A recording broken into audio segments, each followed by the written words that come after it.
أشرف الأنبياء والمرسلين وعلى آله وصحبه أجمعين. اللهم إنا نسألك رضاك والجنة ونعوذ بك من سخطك والنار. اللهم إنك عفو كريم تحب العفو فاعف عنا وعن والدينا وعن جميع المؤمنين والمؤمنات الأحياء منهم والأموات برحمتك يا أرحم الراحمين. اللهم اجعل القرآن ربيع قلوبنا وجلاء أحزاننا وذهاب همومنا وغمومنا. اللهم اجعل القرآن حجة لنا ولا تجعل القرآن حجة علينا. ربنا ظلمنا أنفسنا وإن لم تغفر لنا وترحمنا لنكونن من الخاسرين.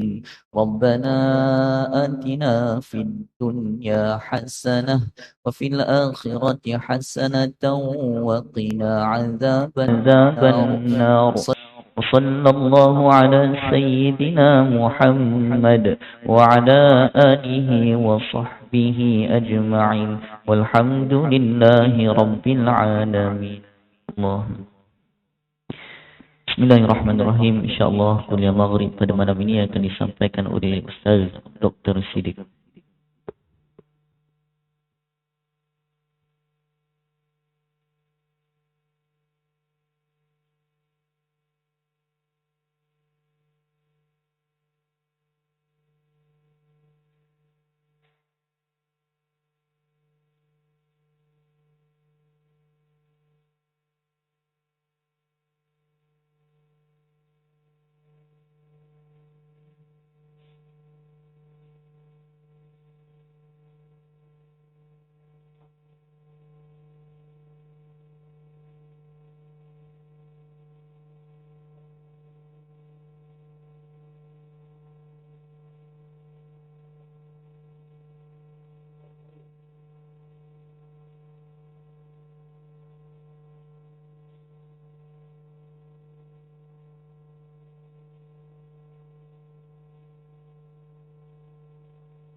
Auzubillah minasyaitonir rajim. Assalamualaikum warahmatullahi taala wabarakatuh. Alhamdulillahi rabbil alamin wassalatu wassalamu ala asyrafil anbiya'i wal mursalin wa ala alihi wa sahbihi ajma'in. Subhanaka la ilma lana illa ma 'allamtana innaka antal alimul hakim. Wala haula wala quwata illa billahil aliyil azim. Rabbi ishrah li sadri wa yassir li amri wahlul 'uqdatam min lisani yafqahu qawli. Allahumma 'allimni ma jahiltu wa zakkirni ma nusitu amma ba'. Yang dikasihi tuan-tuan imam, tuan-tuan Bilal, tuan-tuan Siak, pengurusi masjid, ahli jawatan kuasa masjid, para asatizah, para alim ulama, tuan-tuan guru, hadirin hadirat muslimin muslimat yang dikasihi Allah sekalian. Alhamdulillah, syukur kita kepada Allah Subhanahu wa taala. Allah memberikan kepada kita kesempatan waktu untuk sama-sama hadir solat maghrib berjemaah. Seterusnya Allah berikan juga kepada kita waktu lagi untuk sama-sama duduk dalam masjid ini mendengar ayat-ayat Al-Quran, hadis-hadis Nabi sallallahu alaihi wasallam, ilmu-ilmu agama. Moga-moga dengan demikian Allah memberikan keberkatan kepada kita semua, menjadikan hati-hati kita ini semua hati yang tunduk, patuh untuk melakukan perintah Allah Subhanahu wa taala. Semoga Allah menyucikan hati kita semua, insya-Allah. Jadi kita bertemu lagi pada tahun baru ni 2023. Moga-moga tahun baru ni adalah masing-masing kita ada azam masing-masing untuk tahun ini supaya amalan kita lebih baik, hubungan kita dengan Allah Subhanahu wa taala makin baik, dan hubungan kita dengan manusia juga semakin baik. Biarlah hari yang berlalu itu semakin lama semakin pendek umur kita, semakin banyak amalan kita, dan semakin dekat kita dengan Allah Subhanahu wa taala, agar nanti hari di mana Allah ambil nyawa kita, di waktu itu radhiyallahu anhum wa radu'an. Waktu dan ketika itu Allah redha untuk bertemu dengan kita, dan kita juga seronok untuk bertemu dengan Allah Subhanahu wa taala. Jadi salah satu cara untuk mendapat keridhaan Allah ni tidak lain dan tidak bukan dengan kita belajar ilmu-ilmu agama, belajar ilmu-ilmu berkaitan dengan Al-Quran. Jadi insya-Allah pada malam ini kita sambung pengajian kita. Kita menggunakan kitab Al-Mabahis fi Ilmi Al-Qiraat. Itu asas kitab yang kita gunakan. Pengajian kita yang terakhir ialah pada 8 hari bulan 11 yang lalu. Tahun lepas lah kita belajar. Tahun ni baru belajar balik setahun yang lalu. Bunyi macam jauh kan. Tahun lepas. Saya dah membicarakan sedikit pengenalan kepada kitab. Kemudian saya membicarakan tentang sejarah nak masuk kepada ilmu qiraat, sejarah kepada perkembangan penulisan Al-Quran. Dan sejarah Al-Quran tu saya dah bincangkan pada pengajian lalu berkaitan zaman Nabi sallallahu alaihi wasallam. Kemudian selepas zaman Nabi wafat, zaman sahabat, zaman Abu Bakar As-Siddiq. Ni slide dia. Zaman Abu Bakar As-Siddiq. Jadi zaman Abu Bakar ni apa yang berlaku? Ada disebut sebagai isu murtad. Kematian 70 orang para hufaz dalam peperangan Al-Yamamah. Sebutkan 70 orang hufaz yang mati. Jadi menyebabkan Umar menyarankan supaya Al-Quran itu dikumpulkan setempat. Sayyidina Umar Al-Khattab dia berikan cadangan kepada Abu Bakar As-Siddiq, takut Quran itu hilang. Jadi cadangkan supaya kumpulkan setempat. Dan Quran pada masa ini dia tak ada lagi dalam bentuk 30 juzuk itu pada satu-satu tempat. Masing-masing hafal. Sahabat-sahabat masing-masing ada simpanan masing-masing. Tapi yang dipunyai oleh kerajaan lah, kita kata kerajaan Islam pada ketika itu yang formal tak ada. Jadi Umar disarankan letak kumpul setempat. Kemudian apa ciri-ciri Quran yang dikumpulkan itu? Dikumpulkan semua wajah bacaan. Isunya ialah isu kematian para hufaz. Ini isu besar lah. Kematian para hufaz ni isu besar yang menyebabkan Al-Quran itu dikumpulkan setempat. Semuanya sekali. Kemudian tersusun ayat, tidak surah. Ayat tu tersusun. Start daripada Bismillah sampai Waladhdallin, betul susunan dia. Nombor ayat tak ada lagi. Masa ni tak ada lagi nombor ayat. Susunan ayat dia betul. Ayat dia betul susunan. Tapi tidak surah. Apa yang dikumpul tidak surah. Surah tu mungkin tidak tersusun sebagaimana mushaf yang kita baca pada hari ini. Start Al-Fatihah, Al-Baqarah, Ali Imran, An-Nisa, seterusnya kan. Dia tak disusun begitu. Untuk first step yang dibuat pada zaman Abu Bakar hanya kumpul daripada tak ada kepada ada. Isunya para hufaz mati. Yang tercatat dalam mushaf hanyalah bacaan yang pasti. Tidak ada nasakh bacaannya. Tengok. Bacaan yang tercatat dalam mushaf disebut pada zaman ni tidak sebut mushaf. Disebut suhuf. Suhuf. Disebut suhuf. Sebab dia merupakan lembaran-lembaran yang bukan mushaf tu maksudnya dah jadi seketul baru dia panggil mushaf. Masa zaman ni dia panggil suhuf lagi. Hanyalah bacaan yang pasti, tidak ada nasakh bacaan. Maksudnya bacaan yang dikumpul itu, so ketua dia diketuai oleh Zaid bin Sabit. Apabila Sayyidina Umar Al-Khattab, dia pesan, dia bagi tahu dengan Abu Bakar, bincang. Mula-mula Abu Bakar tak setuju, kemudian setuju. Bila dah setuju tu, nak cari orang pula. Siapa pula tukang tulis? Akhirnya bincang-bincang, mereka bersetuju untuk lantik Zaid bin Sabit. Zaid bin Sabit ni pun saya dah ceritakan juga tentang Zaid bin Sabit, kelebihan yang ada pada Zaid bin Sabit. Dia ni lah satu-satunya sahabat yang disebutkan ada ketika mana al-ardu al-akhirah, pembentangan kali terakhir, tahun kewafatan Nabi sallallahu alaihi wasallam.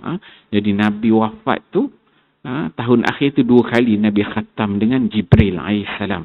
Jadi ketika mana Nabi talaki dengan Jibril tu, Zaid bin Sabit ada. Dia ada. Jadi Zaid bin Sabit ni bukan setakat dia ada, dia dengar bacaan tu daripada mula sampai akhir. Satu. Kemudian dia pun kecerdikan, kehebatan yang ada pada dia, orang cerdik pandai kan. Jadi diingat, dia pun hafal the dhabit ni semua. Dan para ulama menyebutkan antara titik mula perubahan, maksudnya penyatuan Al-Quran ini kepada satu-satu bentuk bacaan, antara titik mula zaman Nabi SAW ialah ketika mana berlakunya al-ardu al-akhirah, pembentangan kali terakhir. Sebab wajah-wajah bacaan dalam qiraat ni banyak. Macam imam kita baca tadi riwayat Khalaf an Hamzah kan, dia ada wajah sakta dia, ada wajah imalah dia. Jadi banyak wajah-wajah bacaan. Jadi penyatuan wajah bacaan yang pertama, antaranya titik permulaannya ulama sebut sebelum Nabi SAW mati lagi dah berlaku, iaitu al-ardu al-akhirah. Ketika mana Zaid bin Sabit dia ambil final bacaan yang diajar oleh yang Nabi baca kepada Jibril alaihissalam. Jadi ketika itu tu ulama kata situ dah ada dah satu bentuk penanda arah. Quran turun, Nabi ajar banyak kabilah-kabilah yang ni baca gini, ni ikut Kelantan, ni ikut Terengganu, ni ikut Perak, ni ikut Negeri Sembilan, ikut lahjah masing-masing. Supaya pun untuk mudah. Sebab itu Nabi sebut unzil al-Quran ala sabati a'ruf faqra'u ma tayassara minhu. Quran turun dengan 7 huruf, baca mana-mana yang mudah bagi kamu. Kan? Jadi masing-masing itu berbeza. Tapi bila Nabi dia talaqi dengan Jibril itu ulama sebut situ dah ada macam satu penanda arah yang ada dalam simpanan Zaid bin Sabit pada ketika itu. Maksudnya dah banyak tu dah mula dah ada. So Zaid bin Sabit lah yang jadi ketua untuk salin tu. Salin pada zaman Abu Bakar. Jadi dia salin situ dalam bentuk sahuf hanya bacaan yang pasti. Ada bacaan-bacaan yang tidak pasti, tapi yang disalin tu hanyalah bacaan yang pasti. Tidak ada yang nasah bacaan. Ada bacaan-bacaan yang nasah, tidak disalin. Contohnya saya biasa sebutkan asy-syaikhu wasy-syaikhatu idza zanaya farjumuhuma. Orang tua laki dan perempuan kalau mereka ini berzina maka kena rejam. Tu tak ada. Itu merupakan sebahagian daripada ayat-ayat Al-Quran, tapi dah tak ada dah. Jadi maksudnya bacaan Zaid bin Sabit yang pasti saja. So mushaf itu mencakupi qiraat 7. Apa yang disalin oleh Zaid bin Sabit tu dia mencangkup qiraat yang 7. Qiraat yang 7 ni mudah, di perbahasan ulama panjang tentang apa yang dikatakan 7. Sabah huruf sabah. Hadis pun tentang hadis 7 huruf ni banyak. Mudah kita nak faham, dia kepelbagaian. Kepelbagaian bentuk bacaan. Kepelbagaian tu syarah dia panjang, kan? Itu nanti kita akan ada tajuk bab itu. Yang dinukil berdasarkan riwayat yang sahih. Yang mana bentuk qiraat itu dia dinukil berdasarkan riwayat-riwayat yang sahih. Okey. Habis itu zaman Abu Bakar. Kemudian masuk zaman Umar Al-Khattab. Zaman Umar Al-Khattab ini dia tak berlaku banyak perkembangan dari sudut tulisan Al-Quran itu, pengumpulan itu kurang. Tetapi apabila telah ada satu salinan yang ada pada Abu Bakar, maksudnya daripada Quran tak ada, kepada ada satu salinan yang dipegang oleh khalifah pada ketika itu, maka daripada suhuf itulah yang disebutkan, ada riwayat menyebutkan dia itu diletakkan di masjid, dan dia itu jadi tempat salinan. Tempat para sahabat, para tabi'in nak ambil Quran, ambil yang tu. Antara tempat boleh disalin. Sebab dah pasti dikumpul ada semua 114 surah dekat situ. 30 juzuk ada situ. Sebab sulung ni tak ada. Jadi para sahabat, siapa para sahabat ke tabi'in ambil dekat situ. Buat catatan, buat salinan. Sehingga kan ada riwayat menyebutkan dalam Masjid Nabi itu ada nama dia Istiwanah Mushaf. Ada tiang mushaf. Dia letakkan mushaf di situ. Ada sejarah berkaitan tentang itu. Jadi para sahabat tabi'in ambil salin. Jadikan salinan. Dan pada zaman Umar Al-Khattab, apa yang berlaku ialah Sayyidina Umar Al-Khattab dia menghantar. Zaman tu Futuhul Islam. Zaman berlakunya perkembangan Islam, banyak negara-negara ni yang dikuasai oleh orang Islam.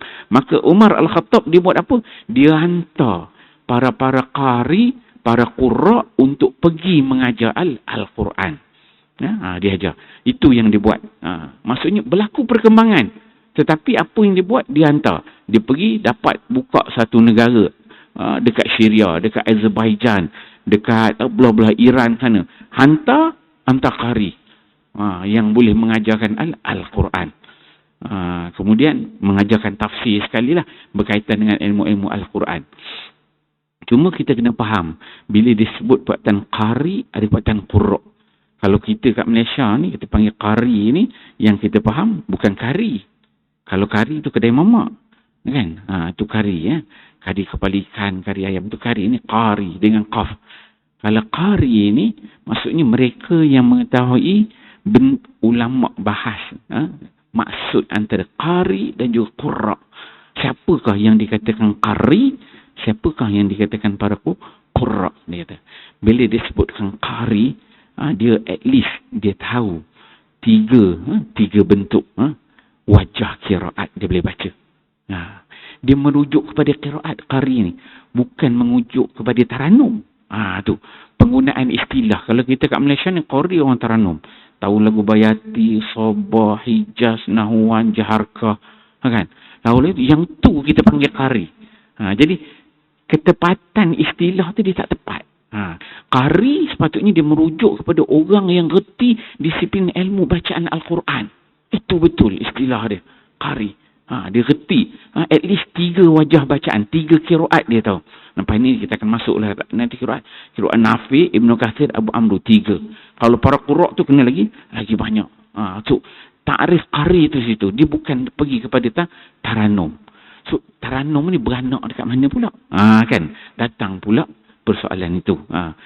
Taranum ni dia satu disiplin ilmu yang taranum ni bertaranum ataupun orang sebut sebagai ilmu maqamat, ilmu suara, membunyikan, mengalunkan tu, ilmu suara. Dia ni ilmu ni ada secara tidak langsung bermula pada zaman Nabi SAW ada. Tapi ilmu tu dia tak ada nama khusus.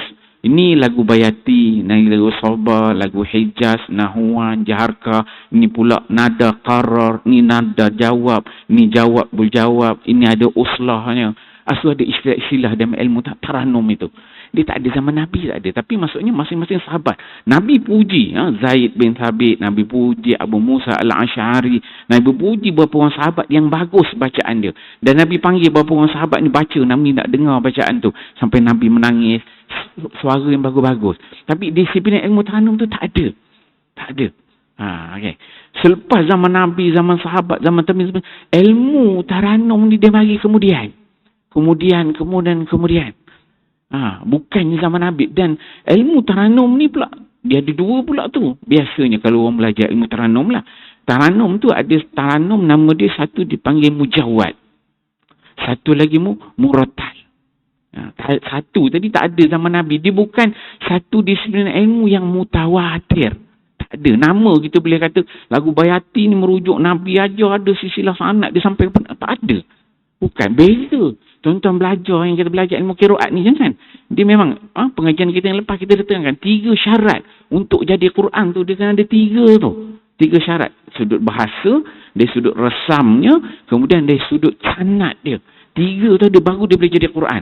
Tapi taranum ni tak ada. Taranum ni ilmu fanniah kemudian yang dicipta oleh para ulama. Bagus untuk baiki bacaan kan. Betul. Dan dia ada 2. Saya sebut saja. Satu mujawad, satu murattal. Kalau mujawad ni bacaan yang panjang bertaranum, yang dia orang bawa qari yang bertaranum tu, itu mujawad. Saya bukan qari taranum, kena tanya untuk imam kita lah kan. Qari-qari orang hebat sini. Saya ni baca biasa je. Satu mujawad, satu murattal. Kalau murattal bacaan biasa. Macam kita solat, imam solat tarawih, dalam solat itu biasa orang baca murattal, maksud bacaan biasa. Yang murattal, bacaan kita yang biasa ni, dia ada lagu dia. Cuma laju lah lagu dia, macam Khalil Husairi kan, contohnya dia baca dengan lagu Nahwan. Kalau dulu macam zaman saya kecil-kecil, tuan-tuan lah, zaman muda-muda 80-an, 90-an dulu, sebelum, kalau Ramadan tu, sebelum kita nak bersahur tu kan dia pasang Khalil Husairi. Ngantuk aja bunyi kan dia baca kan. Tu lagu Nahwan kan. Khalil Husairi. Kalau macam contohnya Imam Sudais ada baca dengan lagu ras. Tapi itu jenis murattal, bacaan yang biasa. Kalau mujawad itu bacaan yang panjang, bertaranum, tarik, harakat pertama, harakat kedua, berjawab kan. Jenis bacaan panjang. Ini semua disiplin ilmu ni faniah yang baru. Bukan maksudnya ada sanad sampai pada Nabi SAW. Boleh trace. Ni bacaan ni, Zaid bin Thabit dia punya bacaan, punya lagu. Yang ni tak ada. Dia mari kemudian. Nama tu pun dia dah lagu Misri lah, lagu Sekah Jarkah dah merujuk kepada tempat-tempat. Dan setengah bentuk bacaan. Gitu. Kita ranum tu. Jadi penggunaan istilah qari dan yuqra' tu kalau merujuk kepada ahli taranum, dia kurang tepat kan. Serupa macam kita kat Malaysia lah, kalau kita sebut orang hafal Quran ni kita panggil dia Al-Hafiz kan. Boleh lah, tak salah secara tidak formal. Tapi kalau formal sebenarnya dia tak kena sangat. Sebab Al-Hafiz tu merujuk kepada orang yang hafal hadis. Dia ada level dia 100,000, 200,000, 300,000. Al-Hakim ada label-label dia. Tapi kita ni sebut Al-Hafiz boleh lah, tak salah. Tapi ketepatan istilah dia tu kurang tepat. Serupa juga kalau kita sebut qari ataupun qura' tu, dia bukan merujuk kepada ahli taranum. Sedangkan kalau kita tengok sebenarnya kalau dekat negara kita ni lah, kalau taranum tu kebanyakan orang yang bertaranum ni dia reti lagu. Dia bukan reti qiraat. Dia reti lagu. Apa sedap, suara sedap. Dia ngaji ilmu lagu. Ilmu lagu. Lagu ini Allah Ta'ala anugerahkan dia. Dia punya serunai tu jenis bagus. Boleh lugah lagu ini kan. Kita pun panggil dia pun qari. Boleh guna pakai tapi kurang tepat. Formal kalau dengar. Kalau pergi negara Arab, kita kata kita pun bawa seorang Johan kebangsaan antarabangsa, contohlah. Johan negeri ke kita sini, Johan daerah, reti taranum sedap lagu ini, kita bawa pergi jumpa kat Arab, kita kata ni qari. Tiba-tiba Arab tu ni dia suruh baca riwayat Khalaf Hamzah, pening kepala kan. Bukan orangnya. So kita guna istilah tu tak tepat kan. Bukan pada tempatnya. Jadi kalau guna untuk antara-antara kita je okeylah kat sini. Label orang Melayu kan. Tapi kalau dah masuk international, janganlah dengar buat malu ke orang. Gitu So istilah tu kena jaga. Biar kita kena letaklah ahli lain kan. Kita kata jangan para qura', para ahli taranum, ataupun kalau Arab dia lebih sebut kepada maqamat. Maqamat, ilmu bagaimana maqam suara tu dia main-main suara. Dia tak adalah satu disiplin ilmu yang sampai kepada Nabi sallallahu alaihi wasallam. Kemudian dari sudut ulama-ulama pun kalau jenis taranum ni, ulama-ulama pun berbahas sebab dia ilmu baru. Kalau qiraat ni tak dipertikaikan. Kalau ilmu taranum tu dipertikaikan, ulama sendiri pertikaikan. Ada ulama yang tak terima ilmu bacaan yang disebut mujawad, ilmu bertaranum, baca panjang-panjangan. Kalau yang murattal tu berlagu, jenis baca laju macam asal, itu okey. Tapi yang mujawad jenis lalu ada setengah ulama yang agak-agak mutasyaddid sikit, yang keras sikit, dia kata tak ada, ilmu ni tak ada. Jangan disandarkan kepada para ulama yang usuli, yang asal-asal tu, yang awal tak ada. Jadi tak terima ada bentuk. Sebab itu ada setengah negara ni, bila kita ada majlis di awal Quran, dia hantar orang dia baca macam tak best je kita dengar kan. Macam straight kan.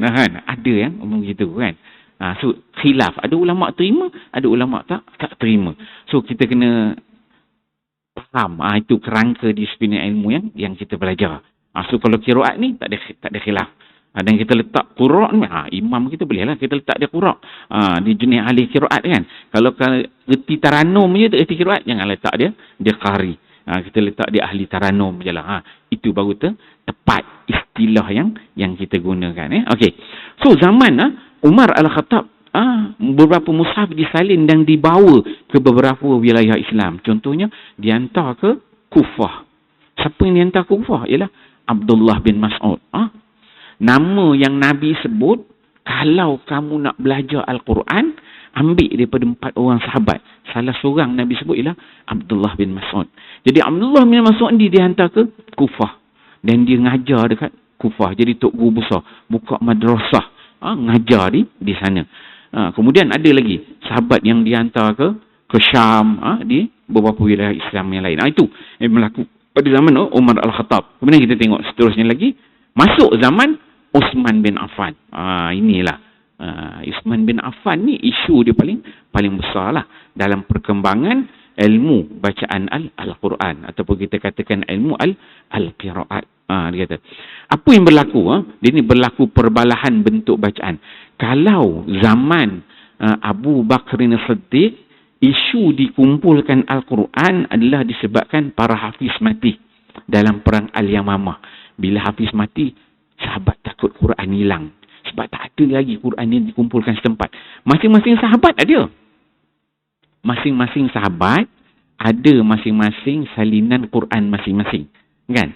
Simpanan peribadi. Kan? Nabi SAW dia ada Katibul Wahyi, penulis wahyu. Nabi bila wahyu turun panggil sahabat tulis. Sahabat ni tulis, sahabat ni tulis. Nabi tak pernah minta daripada sahabat-sahabat penulis wahyu ni, kamu semua tukang tulis ni ambil kumpul, letak kat rumah aku. Tak ada. Kita nak cari riwayat cerita tu tak ada.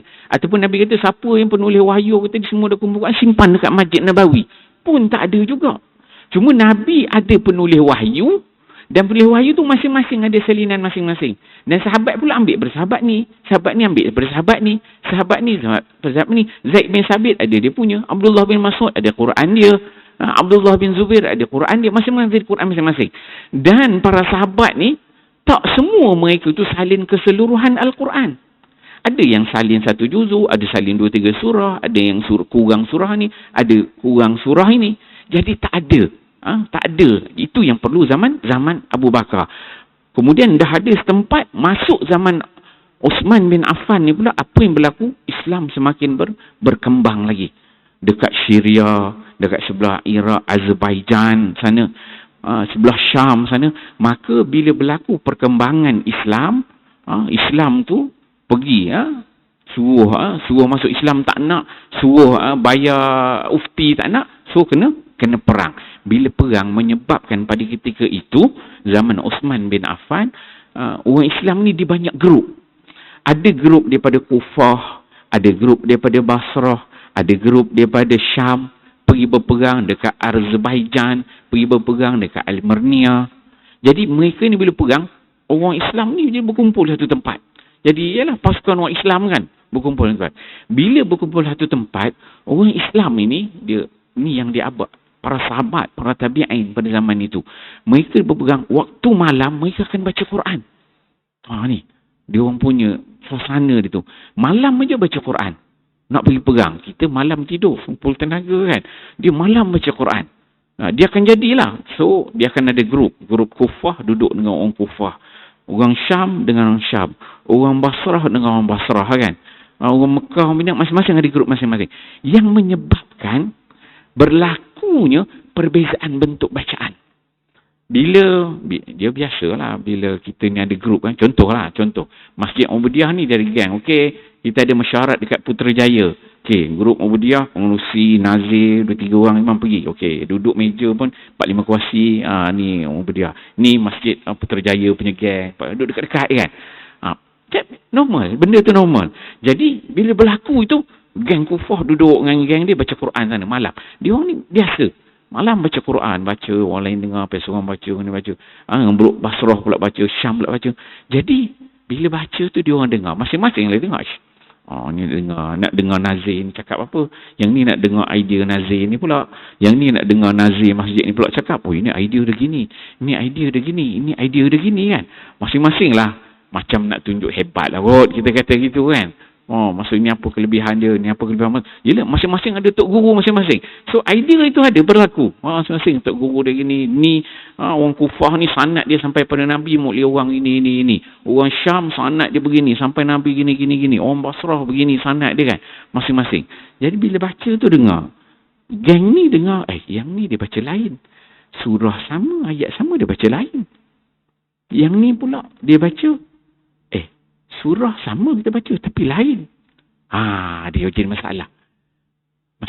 Yang ni pula dengar orang ni baca, surah sama, baca lain pula. Dia jadi masalah. Masalah bacaan dari sudut qiraat. Bentuk wajah bacaan itu berbeza-beza. Yang dikumpul pada zaman Abu Bakar As-Siddiq itu semua bentuk wajah bacaan, 7 huruf tu ulama sebut, 7 huruf tu semua ada. Maksudnya semua bentuk-bentuk bacaan tu ada yang disalin oleh Zaid bin Thabit. Kemudian bila dihantar oleh Abu Bakar, oleh Umar, oleh Osman, yang dihantar para qari ni tadi, mereka ini mengajarkan orang Kufah, orang Basrah, orang Syam, apa yang dia ajar? Baca Quran. Macam mana dia nak ajar? Dia ajar berdasarkan apa yang diambil bacaan daripada Nabi SAW. Jadi apa yang diambil daripada Nabi itu yang dia ajar para sahabat. Dia ajar kepada tabi'in. Jadi mungkin orang A dengan orang B ambil tak sama wajah bacaan. Mungkin kalau contoh kita kata, orang A orang Kelantan, maka Nabi ajar ikut slang Kelantan. Orang B kan orang Terengganu, ikut slang Terengganu.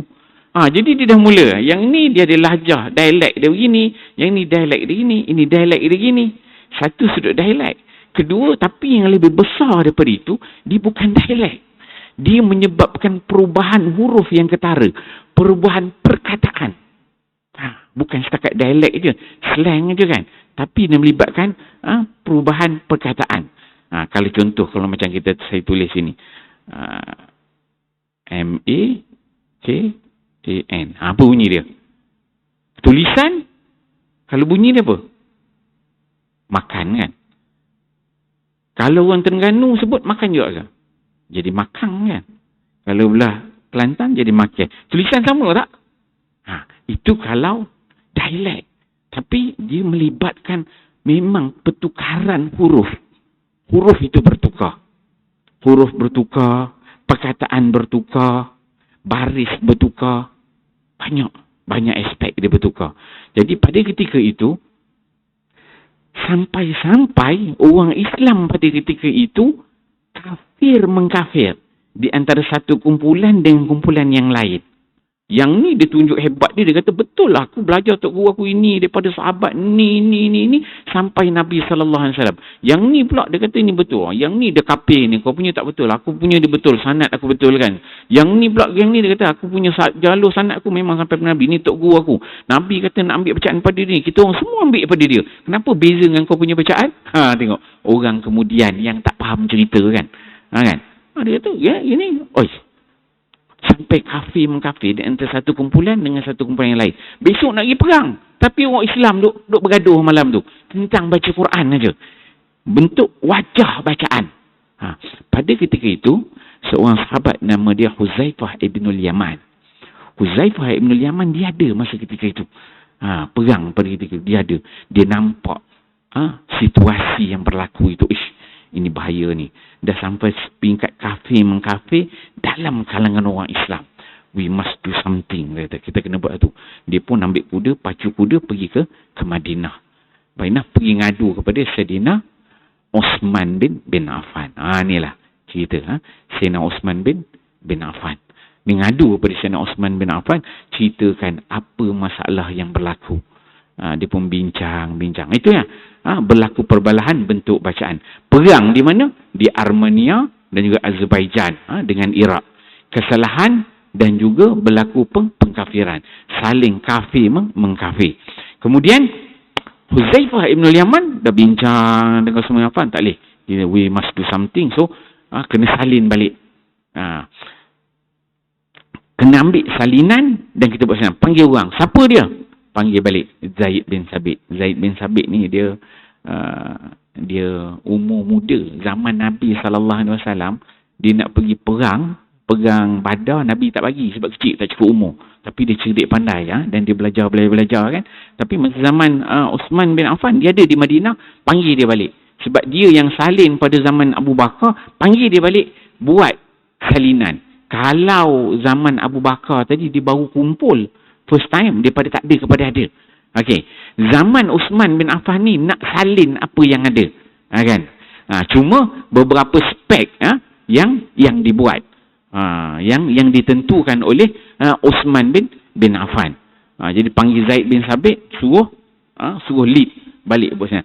Ambil balik mushaf. Zaman Abu Bakar, suhuf ada pada Abu Bakar.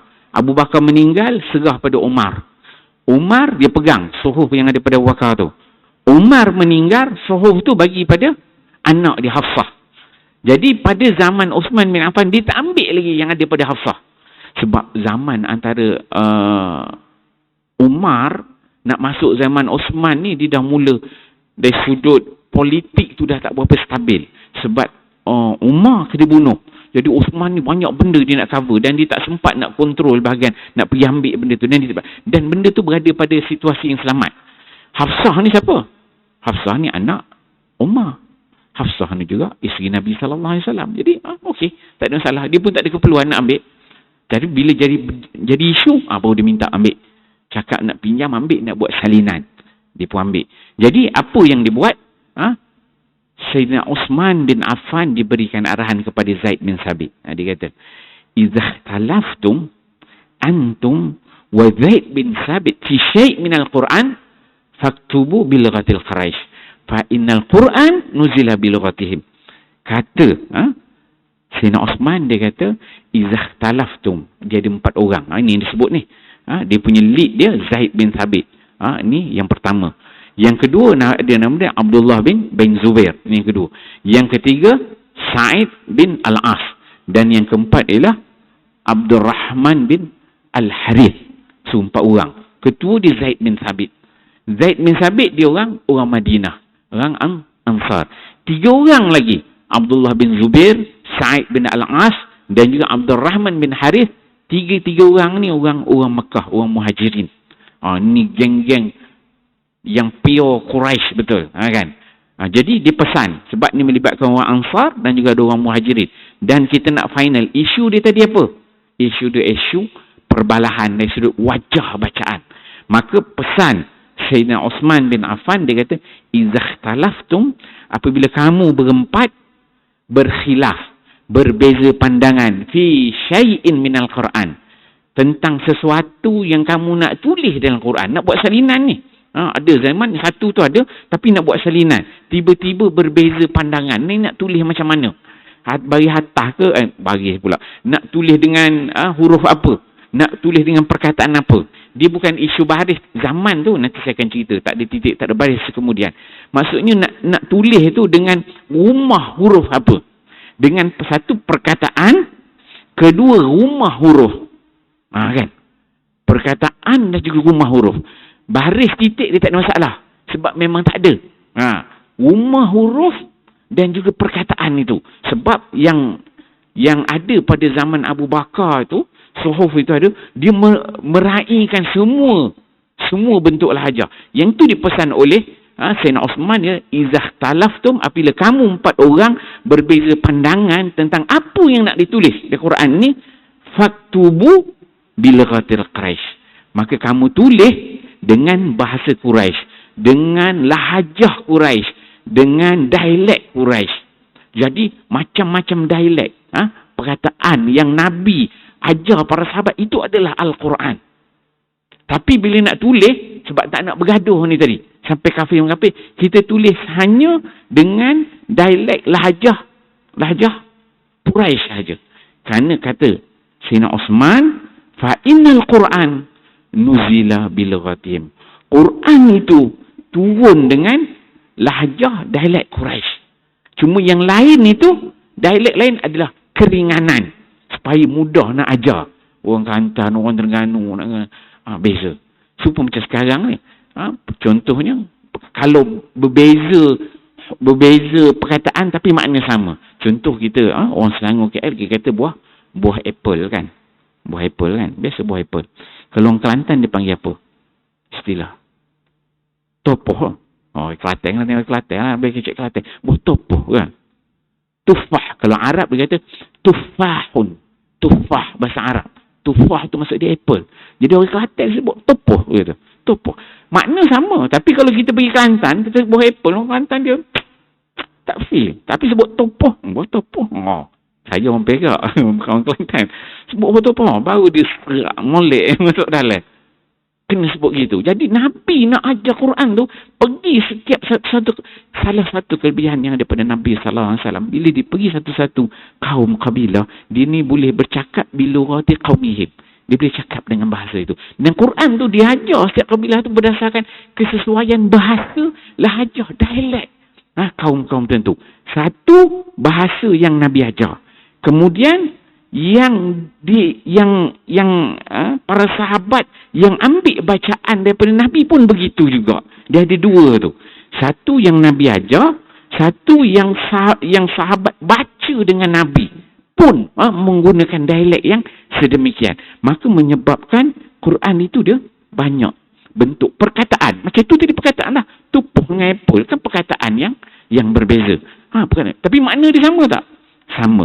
So berlaku dalam Quran, perkataan tu beza. Jadi nak standard kan, ambil buah apple, topoh kita simpan tepi ya. Pakai kat Kelantan aja. Pas ni kita pakai buah apple gitu.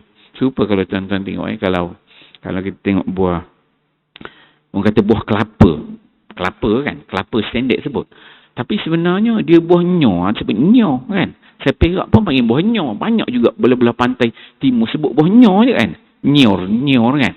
Dia yang kuat lahajah dia nyor. N-Y-I-O-R. Macam ni lah kan. N-Y-I-O-R. Nyor kan. Lebih kurang macam tu lah. Bunyi bukan beza-beza lah. Ikut lahajah masing-masing kan. Beza. Tapi yang dominan, sedemikian azan.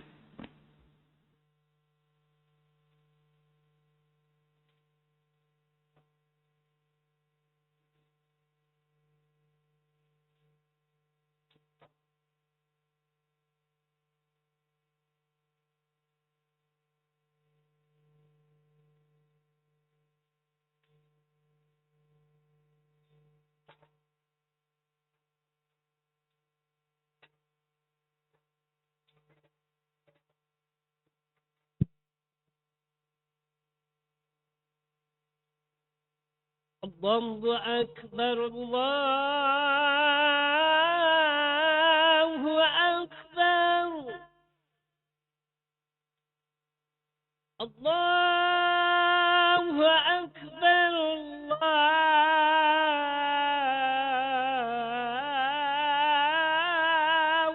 Akbar. Asyhadu an la ilaha illallah.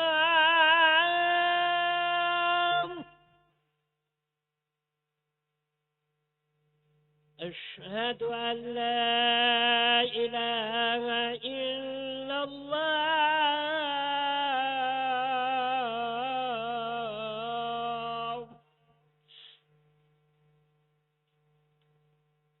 أشهد أن محمد رسول الله.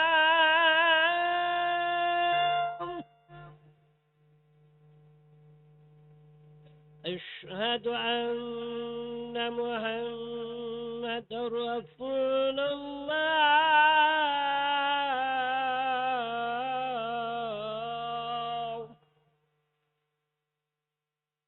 حي على الصلاة.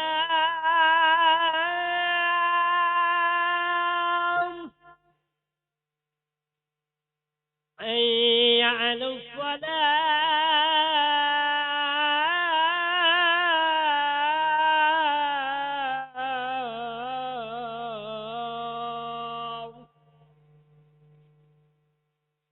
حي على الفلاح.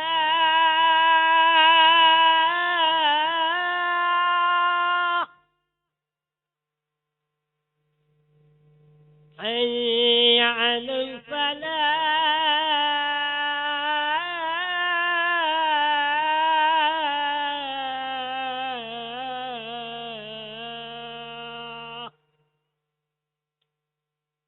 الله أكبر الله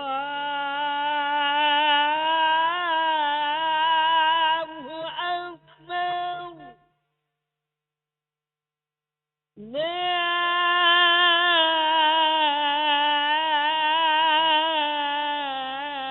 إله إلا الله.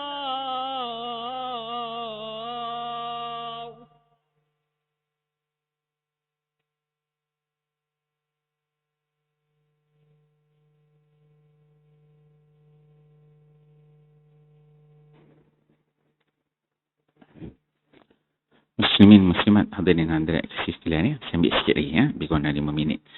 Dia panjang cerita tempat zaman Sayyidina Osman ini. Sebab dia melibatkan banyak benda. Contoh saya nak buat tadi macam buah nyor, buah kelapa. Dia kalau dominan sebenarnya perkataan nyor. Tapi disebabkan Selangor guna kelapa dan standard dalam DBP perkataan kelapa.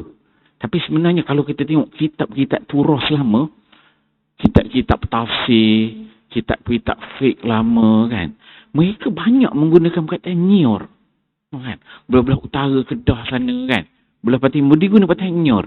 Maksudnya buah nyor ni maksudnya lebih dominan.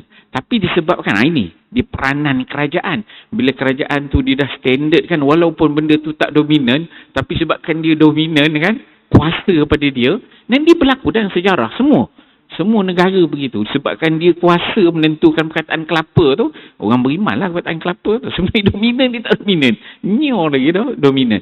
Penggunaan banyak. Tapi bila dia dah berkuasa, dia tentukan, maka benda tu jadi selaras lah. Kan? Begitu. Okey. Kemudian lagi, zaman Osman bin Affan ni berlakunya tahriqul Quran. Tahriq ni pembakaran Al-Quran. Pembakaran mushaf yang disepakati. Bila Sayyidina Osman bin Affan dia kata dah selaras, tulis semua, ada ulama kata ada satu salinan, ada yang kata semuanya 4 salinan oleh 4 orang sahabat. Ini yang 4 orang ni 3 besar tukang tulis. Banyak lagi sebenarnya sahabat-sahabat lain yang membantu dalam proses penulisan tersebut. Ini figure besar lah disebut. Bila dah tulis, dah ada salinan tu, Osman bin Affan dia mengarahan apa? Kamu semua para sahabat dan juga para tabi'in, zaman tu dah ada tabi'in lah. Para sahabat tabi'in, mana-mana yang ada salinan personal, peribadi di rumah masing-masing, Quran, lengkap ke, tak lengkap ke, jelas ke, tak jelas ke, salinan kamu itu ambil daripada Nabi ke, ambil daripada sahabat ini ke, ambil daripada itu ke, ambil daripada isteri Nabi ke, ambil daripada mana-mana yang kamu ambil, semua itu kena bakar. Tu arahan itu. Nak selaras, ini kuasa lah, kuasa pemerintah kan, macam tadi. Nak selaraskan, macam buah kelapa tadi lah, nak jadi buah kelapa. Jadi Uthman bin Affan, dia minta semua para sahabat tinggal tabi'in yang ada tu bakar semua. Kita nak selaraskan dari sudut tulisan. Tulisan. Selaraskan semua sekali supaya standard. Maka pada ketika itu disebutkan di Madinah ada sekitar 12,000 orang sahabat. Sahabat aja 12,000. 12,000 orang sahabat semua setuju. Tak ada siapa pun bantah cadangan Uthman bin Affan. Sebab mereka tahu masalah ni masalah besar, berlaku sampai peringkat kafir-mengkafir. Perlu ada penyelarasan. 12,000 orang sahabat di Madinah semua setuju. Okey, masing-masing bakar. Bukan suruh cek. Kan? Ini salah faham. Ambil pula. Sebab dah ada. Baru saya nak ambil. Maksudnya, siapa nak Quran, ambil yang disalin. Salinan tu yang dah ada tu. Yang dah ada pada zaman Uthman itu. Yang ada pada ambil salin. Salin pada tu. Kamu ada salinan ni ambil pada Nabi, padam. Ada salinan ambil pada sahabat, buang. Bakar semua tu. Jangan ambil buat cek. Kenapa aku ni tak sama dengan ni? Tak. Bukan arahan, bukan cek. Nak tengok sama ke, beza ke, ada kurang ke, ataupun yang ni, saya dah ada dah. Saya cuma kurang 2 surah, ambil 2. No, tak. Arahan dia bakar. Bila arahan bakar ni tak perlu tengok sama ke, tak sama ke, bakar. Bakar tak payah tengok dah. Ambil yang standard. Dia panjang ni cerita tu, insyaAllah. Kita sambung pada kuliah kita akan datang. Ada beberapa isu penting lagi. Sebab ini baru kita nak kenal yang kata resam Uthmani kan. Kita kata resam sahabat Uthmani tu. Surat beranak dia kat mana kan. Ni tak masuk lagi. Baru kita nak masuk sikit. So, surat beranak resam Uthmani. Dan kaitannya dengan perkembangan disiplin bacaan Al-Quran, qiraat itu. InsyaAllah kita sambung pada kuliah kita yang akan datang. Auzubillah minasyaitanirrajim. Bismillahirrahmanirrahim. Alhamdulillahirrabbilalamin. Wassalatu wassalamu ala asyrafil anbiya'i wal mursalin wa ala alihi washabihi ajmain. Allahumma ja'al jam'ana hadza jam'an marhuma wa tafarruqana min ba'dihi tafarruqan ma'suma wa la taj'alillahuma fina ولا معنا ولا من يتبعنا شقيا ولا مترودا ولا محروما برحمتك يا ارحم الراحمين ربنا آتنا في الدنيا حسنة وفي الآخرة حسنة وقنا عذاب النار وصلى الله على سيدنا محمد وعلى آله وصحبه وسلم والحمد لله رب العالمين. السلام عليكم ورحمة الله وبركاته.